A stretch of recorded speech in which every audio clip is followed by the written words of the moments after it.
अस्सलामुअलैकुम दोस्तों। आज हम बात करेंगे एक बहुत ही अहम टॉपिक पर, हमारा मुआशरा कैसे बेहतर हो सकता है। वालेकुम अस्सलाम अली। जी बिल्कुल। मुआशरा सिर्फ हुकूमत या ऑर्गेनाइजेशंस का काम नहीं, हर एक फ़र्द की जिम्मेदारी है कि वो अपने अंदर और अपने आसपास के लोगों में बेहतरी लाए। बिल्कुल सारा।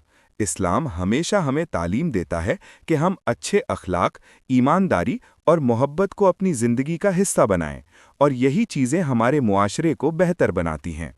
सही कहा। मिसाल के तौर पर सब्र और तहम्मुल सीखना बहुत ज़रूरी है।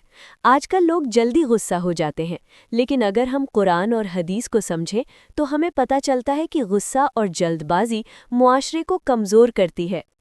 और हमारे मुआशरे की बेहतरी के लिए इल्म और तालीम भी बहुत ज़रूरी है। अगर लोग तालीम या अवेयरनेस रखते हैं तो वो नफ़रत और झूठ से बच सकते हैं। बिल्कुल। और एक और अहम चीज़ है एक दूसरे की मदद करना और खुद गर्जी से बचना। अगर हम अपने पड़ोसी, दोस्त और मुसलमान भाई बहन की मदद करेंगे तो मुआशरा ऑटोमेटिक बेहतर हो जाता है। जी सारा, आज हम एक प्रैक्टिकल एग्जाम्पल डिस्कस करते हैं। अगर किसी को कोई मसला है, चाहे वो फाइनेंशियल हो या इमोशनल, हम सिर्फ दुआ ही नहीं करते बल्कि एक्शन भी लेते हैं। यही इस्लाम हमें सिखाता है।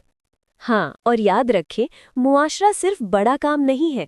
छोटी छोटी चीज़ें जैसे मुस्कुराहट, सलाम और इज्जत देना भी मुआशरे को बेहतर बनाती हैं। तो दोस्तों, आज का लेसन ये है कि हमारा मुआशरा हमारी ज़िंदगी के छोटे छोटे काम और अच्छी आदतों से बनता है।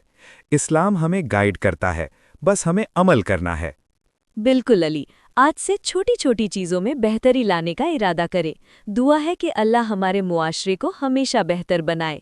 दोस्तों, अगर आपको ये पॉडकास्ट पसंद आए तो लाइक और शेयर करें, और अपनी सजेशंस कमेंट्स में ज़रूर दें।